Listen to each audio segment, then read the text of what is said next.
see that out of this idea at the moment, I'm leaning towards writing actually 2 papers to put forward the Radical Newcastle project. That was not my original idea, but that's the way it's gone. The other thing I'd like to do, just to begin with, and I don't think this experiment will start here, but I'll explain it to you in a moment. Can I just see, people raise their hands, those of you who are Novocastrians, so who identify yourselves as Novocastrians? Do you mean, what was that born here or living now? Completely your choice. Okay? The reason I ask, and this is why I don't think it'll work here, because this is a question I normally ask when I'm in Lake Macquarie, and that is how many of you Novocastrians live in Lake Macquarie? I've got one up back. What's interesting when I ask that question in Lake Macquarie is that I get 100% of hands up as a Novocastrian and 100% of hands up for yes, I live in Lake Macquarie. Even though there has been local governments in Lake Macquarie since 1986. So by no means is this a place that is heavily linked to Newcastle in terms of government for about 100 years. Okay? So that whole concept is the concept that I'm bringing to this presentation today. Why is it that Lake Macquarie and Newcastle are so inextricably linked, both in their history and the terms of identification that people claim between the 2 places? So these are the 2 cities we're looking at today. Let's see if I can make this work. Oh, there we go. So just because I had it, here's my outline of the Hunter region. Okay, so the larger region that guides us is tiny little Newcastle and great big Lake Macquarie down underneath it. And this is how the 2 are linked together. And interestingly, it's particularly this top section of Lake Macquarie. You have a pointer. The last button. Good. Yeah. I'm a bit shaky at the moment. It's particularly this top area, which also happens to be a rather industrialised area of Lake Macquarie up here, that really, really heavily identify with Newcastle, to the point where I had a little practice run of this presentation with my mum last night. She said, oh yeah, that's right, Lake Macquarie is just a suburb of Newcastle. And that's seriously how we see it. I think how a lot of people see it. So if you're not familiar with it, there is Lake Macquarie. And what's particularly interesting about the city of Lake Macquarie, as in the council recognised city, is that we do not have a city centre. So for those of you who are presenting a lot of the issues that are going on around Newcastle at the moment, a lot of people, I would even go so far as to suggest most people in Lake Macquarie see them as their own issues, because we see Newcastle as our city centre, because we don't actually have one in Newcastle. In Lake Macquarie, sorry. What defines Lake Macquarie is the geographical feature of the lake itself. Okay, so we actually have a geographical unifying spot rather than necessarily the city centre. And then we have from the Newcastle City Council website, and it just goes through the different boroughs of the city, and you can see this area. God, here we go with this technology. Down here is this border between Lake Macquarie and Newcastle that we're very close to. Okay, it's of particular interest to me in my work, these 2 areas up top. Okay, so here's the idea that I come to you with today, and that is that Newcastle and Lake Macquarie have this incredible shared history. And this history goes right back to the 1830s, 1820s and 30s, where we start to see people move into the region that we know as Lake Macquarie today. And people moved into that area for different reasons. And the 2 areas actually established themselves quite differently in terms of purpose. So what we have is Newcastle, which is established as this place of secondary punishment for re-offending convicts. This is not a nice place to be. It was not proposed as a nice place to be. That was its purpose. The other great thing about Newcastle, and the reason why it was chosen, was because of this incredible economic significance. Okay? So it had these fabulous natural resources that were not only able to be accessed, but also able to be transported from a very, very early point. And of particular interest is coal. And for my own work, I have great interest in coal mining. So for today, I'm going to start to look at coal mining in those 2 areas. Lake Macquarie was viewed very, very differently. It was seen as having little agricultural trade or resource use for the colony. Yes, there was coal there. For a long time, Lake Macquarie was actually known as Reed's Mistake. And the reason it's called Reed's Mistake is because someone actually sailed into the lake, mistaking it for the harbour in Newcastle. They unloaded, they took coal, they went back to Sydney, and then found out they hadn't been in Newcastle. Okay, and then it was really improved, and so that's how we got Reed's Mistake, and there is still a section of the lake that's referred to, the point is referred to as Reed's Mistake. So after a little while, we start to see free settlers who wanted to get away from the convicts of Newcastle, move into the area of Lake Macquarie. There was some arable land, but it was not enough to really create a self-sustaining settlement. What it was recognised for, however, was its natural beauty. And I think that's true to this day. The lake is a thing of great beauty. And it was actually described, Lake Macquarie, one of the earliest quotes making reference to Lake Macquarie, it's described as an excellent place for officers to retire home. That was going to be the use of Lake Macquarie. It was going to be this fabulous bourgeois community of retirees. Okay? Which brings me to this question, how did the two areas that were actually so separate and settled for such different purposes by white Australians become strictly linked? That what actually connected the two towns was not geography, and it was not resource, and it was not agriculture, but it was people. And I really like this photo. This is how I come up with ideas for my thesis. First I try thinking, then I dream. So once I came up with this hypothesis and this idea and these concepts that I've sort of been playing with for a really long time as I was doing my work, I thought, well, how do I translate that to this fabulous concept of radical Newcastle? Where does radicalism fit in? So the first thing I had to come to terms with was, what is radicalism? Which for a long time I felt really unlived because I hadn't attended the early meetings and I thought I'd probably completely mismined this whole concept, but this is what I went with. This is the definition I chose to utilize. So I decided to refer to radicalism from the political radicalism point of view, and to look at the actions of people living in a structured society who engage in deliberate, planned and overt action to change the rules, expectations and restrictions placed upon them by that society. And as I've been sitting up the back listening to all the presentations today, I've become a little bit more confident with my definition now, because I think so many of the stories that we've heard are exactly that. It is people engaging in overt action to make change and create change within the structure of their own society. However, I do recognise that it's a terribly broad definition. And so what I knew I had to do was think about what aspect of radicalism is it that I'm looking at. Particularly because, as I said, I'm coming to you with an idea rather than a narrative. There was no driving narrative here. It was a concept, a belief, something I could see, but couldn't actually put an idea together. I couldn't put a history together. There wasn't a clear narrative there for me. It was just an idea. It was a gut feeling that this was true. So what was I going to look at? And I wanted to look at, as I always want to look at, the realities of things. That's something that personally I'm very driven by. So I wanted to look at the reality of radicalism. What tools people utilise to bring about the change they sought. How did they physically go about it on a day-to-day basis? And I thought I was very clever, and I came up with this question of, okay, so I've come up with radicalism, I've got this idea that these two towns are inextricably linked. I know what radicalism is. I've got this hypothesis that, it was people who created this radicalism. How do I measure it? What story do I come up with to tell you all here today as an example of radicalism between the two towns? And the answer is still, God, I don't know. It sent me back to the library. Okay, if anyone's been to Walk Uni after 9 o'clock at night lately, the tired, cranky person in the corner, that was me. Alright, I didn't know. Because there was so much reference to it, but nothing that was really clearly structured, that I could say to you, here is a beautiful example of a radical action where these two towns became inextricably linked. It was very, very difficult. So I just went back to reading. My favourite pastime. I love to read because artists visualises. And the other thing that I returned to was something that I'm comfortable with, and that is this concept of labour history. History from the labour. Okay, A.P. Thompson's terms.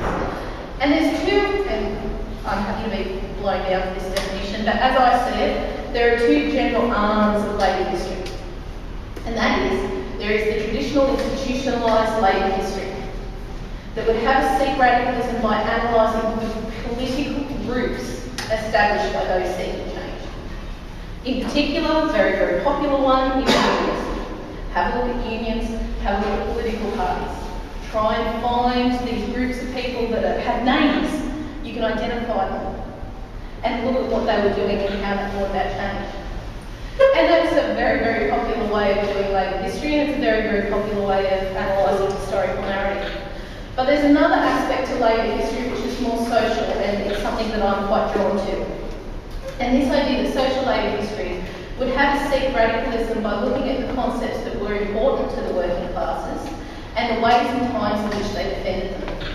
So rather than identifying a very clear-cut group with a name who wear t-shirts, okay, or who vote according to a particular outline, I was looking for that really, really general group. Okay? These people who were very much grassroots because they never intended on forming a group. They just engaged in action. So it's a bit of a toss-up about where I should go. Now, I must mention that when I first said that I'd do something for this, I think a lot of you would know Eric Eklund, who was my former supervisor when he was here, and he emailed me and asked me if I'd like to do a project with him, who is now Professor Eric Eklund at Monash University. And which I jumped at the opportunity, naturally, to work with Eric. And because of these two missions, I guess you could say, I lean towards the social labour history, and Eric at the moment is leaning towards the more institutionalised perspective. We're both really happy with this idea that Lake Victoria and Newcastle are linked.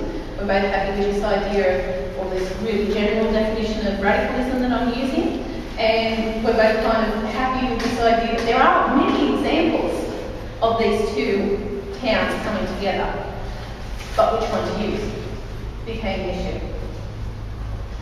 And so, the institutionalised labour history study, I think at the moment is getting periscope. Okay? If I did a project, or if we did a project looking at this, it would see class as something that's common to all of the same economic positions, that kind of classic Marxist definition of class, and alliances within the class ebbing and flowing throughout time. It would look at unions that came from the initial recognition of class of the area. So the starting point in terms of history would be the era where unions began to get names. They began to be recognised. They became more than just grassroots movements of people working for the one employer trying to create change. And the case study that Eric suggested that I think we're going to go with at the moment is looking at the local unions' decisions to unify as part of the Miners' Federation under the one big union, and particularly look at the outcomes of that decision in the 1930s. So right in the depths of the Depression, basically, which I think someone said earlier on, you think of radicalism in Newcastle, that's the era you think of. Okay? So actually looking at that involvement with the concepts behind the one big union and how that drove people's political action within that era. And the focus question particularly would be, well, why did this happen across both towns? Why were both the towns that at this stage in terms of transport are not particularly well linked still? It's quite difficult to get from Newcastle to Lake Victoria, unless you do it via a coal train. Okay? It's still quite separate. Why did both of them get involved the same way? What was it about the unifying feature, about the radical action of the unions that actually links these two towns together?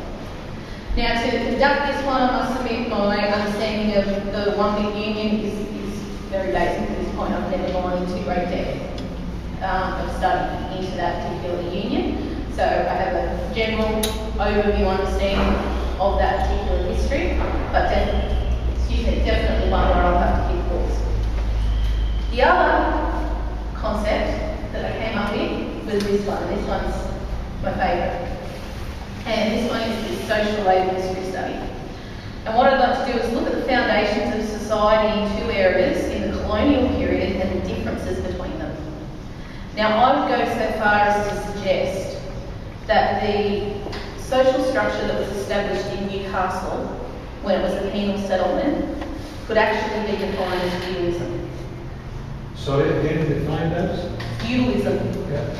There was a really clear lord There were really clear serfs who worked for their living. Okay, and it actually comes very close. Now that changed quite dramatically and rather quickly as you start to get free settlers into the area. But I would go as far as to say in Newcastle, in that colonial establishment of Newcastle, that in fact was a feudal society that white settlers brought to this country. What we see in Lake Quarry is a very, very different group of people established in society. For a start, people settled in Lake Quarry in different areas, and often massive land grants were handed out and lived upon. And what we start to see is a much more middle class, much more bourgeois society established. We actually see the actions of Threlfeld, which I always think is an interesting little narrative between the two places, which is the Owagal, who were basically thrown out of Newcastle, for lack of a better word, completely alienated. Threlfeld tried to establish a mission and a safe house for them in Lake Quarry. Lake Quarry almost became the saviour. It became the place in which to escape Newcastle. And so it had a much more very Protestant, middle class sort of establishment that was a little bit more piecemeal than we see in Newcastle. What I would look at is the reasons why those existing social structures allowed working class to form in both regions, considering there weren't working class people there to start with. And by being that cranky little woman in the corner very late at night in the Old Community Library, what I have come across is this idea of demarcation as central in the establishment of both of these areas to the foundation of working class recognition and action in the Newcastle and Lake Quarry area. Because right back to the time of the convicts, if you were a minor convict, you actually got double the rations and half the work time to someone who was considered a labourer convict. So if you were the person wielding the pick, removing coal from the earth in those original tunnels of Newcastle, you actually had almost double the benefits than somebody who was wheeling it out. And so what we see is from a very early point, miners recognise themselves as miners because the social structures that have been started allow them to gain benefits as a result of that. Some of the earliest disputes we see in mines, which start to pop up both in Newcastle and Lake Quarry after the monopoly is destroyed by the Australian Agricultural Company. There's a very early strike in 1853 from memory, where the company was actually getting immigrant labour who were like indentured servants out to Australia. So what they do is they sign up for a 4-year contract, and the government will just use them when the company would just use these workers when they wanted them, would pay them at much lower rates than the Australians who were mining. And the Australians who were already here felt that that was an attack on the conditions that they'd earned, and we actually start to see strikes. This is before the formation of unions, so we start to see strikes occur in these mines just at a grassroots level, where the people working just step out and say, we will not work until such time as you give these immigrants the same amount of money as we're getting, because we don't want our conditions undermined. So this idea of demarcation was put in place by these feudal powers, by the Commandant of Newcastle, but it was maintained because what it did was gave something for the working class to define themselves with. And what I would like to do is look at this maintenance of this idea of the importance of demarcation and work, the importance of separation of what you can and cannot do in the mining situation, and look at it right through to the 1970s and 80s. In particular, I'd like to look at the BHP pigs, which were Lambton B, Terrell Colliery, Stockton Borehole was also bought by BHP, and there were a few others depending on what period of time you're looking at. John Darwin was another one that was a BHP pig for a period of time. So BHP actually owned pits both in the Newcastle region and Lake Quarry region, so that's why they're of particular interest to me.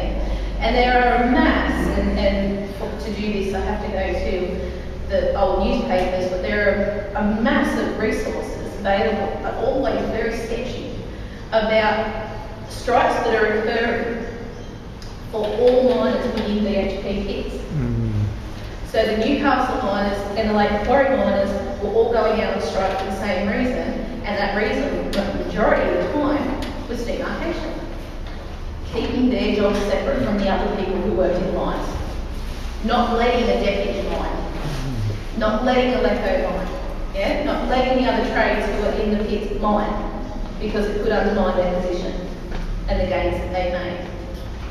So the question for this project would be, how is demarcation established to maintain working class solidarity throughout the two towns? How is it influential in creating the towns, and how is it influential in maintaining this radical action between the two towns? Which brings me to the fact that today I've seen before you thinking that I might be writing two papers, because they're actually quite different and I can't necessarily link them together. So at the moment I'm leaning towards doing quite a traditional analysis of the unions in the 1930s and how they created a connection for all miners within the whole region. And that way it's possible for me to also bring in the experiences of the miners on the coal fields, okay, Cessnock, Curry and all those sorts of places, as well as Newcastle, as well as Lake Macquarie. And then possibly doing a second analysis, which looks at the foundation of unity between just Newcastle and Lake Macquarie, and how important demarcation was to the establishment of working class communities over those two towns. So, your opinions, analysis and criticisms, very welcome. Thank you.